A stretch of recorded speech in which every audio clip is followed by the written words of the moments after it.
Arthur Albison was really come to the end, and I let him go that season and didn't like to do it, but there was just too many players over 30 in the side at the time, you know. John Seaverwick was the original attacking fullback, but I always felt he was more adaptable to playing in a five with as a wing back, as he operated a lot of times with Denmark. So he didn't stay long, John. I think he left after his first season, and I brought Viv Anderson. I felt that this was an important signing for him. My first signing, 250,000. But he was just blessed with bad luck, you know, several types of injuries. And the funny thing about him, after he left, he never missed a game with Sheffield Wednesday. It really is truly amazing. He didn't play the number of games he should have at Manchester United, but he was a fantastic fullback, absolutely fantastic. Great defender, determined, great in the dressing room, absolutely marvellous personality, quick, marvellous in the air. We used to have a little free kick, we used to do our corner kick when Palliser and Bruce and Robbo were in the team. We'd make sure they were the focus of the attack, but I've aimed everything for Viv Anderson because he was amazing winning headers. He really was. Anderson in with the goalkeeper, and it's a goal! John Horwath was confused by Viv Anderson, and it's 2-1 to Manchester United, and Anderson's presence in the penalty area does for Manchester United what it did so often for Arsenal. I felt that Mike Duxbury was the type who could maybe do jobs from elsewhere, and he was that obliging time, Mike. As long as he wore the red jersey, he was happy to play, and he could play anywhere for you, as he did many times for us. As time goes on, we tried many players there, but when I signed Dennis Owen in 1990, after we played against him in the Cup semi-final with Oldham, we've been watching him all season. Now we look to this young boy, and this is what the use of the ball, crossing, absolutely marvellous. And he's been an incredible signing, £700,000. Can play either side of the park. He can play right or left. Dennis is such a great little player, and one of the unsung heroes, Dennis, because you never hear or see of him. You know, really, it's all the stars, the Cantonas, the Robsons, and the Inces, and the Keanes, and all them. And Dennis just goes about in the dressing room, doesn't say a word, does his training, goes home, plays 9 out of 10 on Saturday. Next week's 9 out of 10. Next week's 9 out of 10. He's a great little player. Irwin. Oh, that's brilliant! It's Beckham. Oh, should have done better again. McAllister. Irwin! Yes! Now Cotty. Breaking for Bishop. Oh, it was an open goal, or so it seemed. And Owen scrambles it away.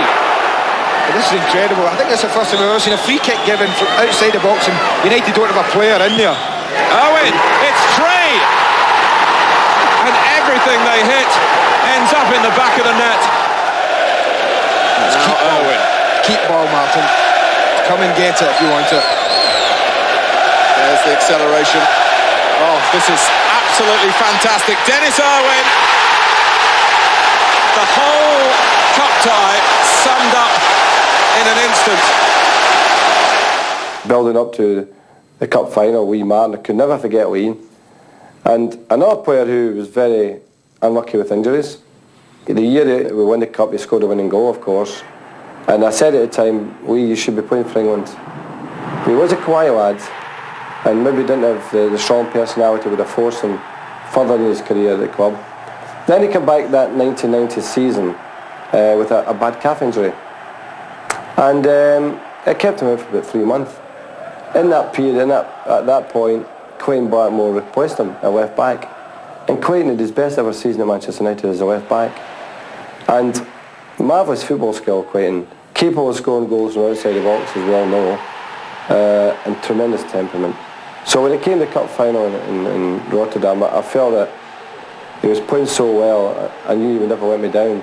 And of course, we can never forget him kicking the ball off the line, you know, in the last kick of the ball. Cornelia being challenged by Bruce. Oh! Cornelius getting in there!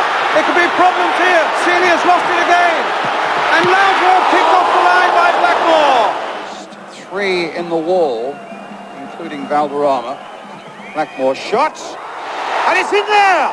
United have scored. Blackmore again. Good effort from Blackmore. Oh, what a goal! Paul Parker's a fantastic defender, and I always felt that with parts in the team, we weren't going to lose goals. I think that he's probably the best natural defender we've had at the club in my time, Paul.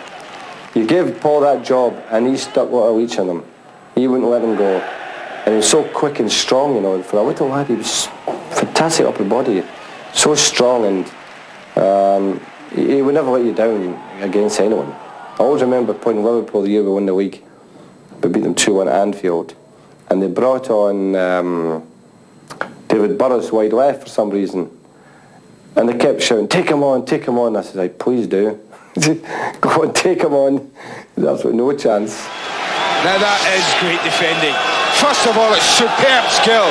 He leaves Gary Pallister standing, but watch this for a defensive tackle. Absolutely superb from Paul Parker. I'm not sure whether Gary will develop into centre-back or right-back. I'm betwixt and between in that one. And he has got great potential and a marvellous temperament, the kid. If he's a couple of inches taller, he'd be the best in the business. There's no question about that. So, because he's only 21, we're quite happy to just let it sort itself out, really. He's doing fantastic for me right back, good defender, very quick and determined, and a marvellous attitude to go. For the whole family, fantastic attitude. Cole. Cantona. And Phil, I can see 3 years down the line with Phil, and I think he'll be an absolute marvellous fullback. Wonderful balance, electric pace, two great feet, and he's got the ability to play in the last third of the pitch very well. He's comfortable in there. I mean, if you think back to his goal he made against Manchester City in the Cup, he was a winger, and sometimes plays a winger. He's made some great goals that way against Rex Cup a couple of years back, and he's one of the risks in it, because I'm predicting that he will be a tremendous fullback in 2 or 3 years' time. And Philip Neville is steaming forward here, and he'll get forward into the area. Can he round it off? He certainly can. That's a magnificent goal by the young English fullback. Dennis Irwin and Philip Neville, those are my two fullbacks. If you want to play Phil 1 week right back and Dennis left, it wouldn't be a problem, depending. You may be against an experienced winger who was maybe right-sided and say, well, come on Dennis, you play against him, and put Phil across. There's an advantage in doing that, you see. So that's why I've swung that way in a way.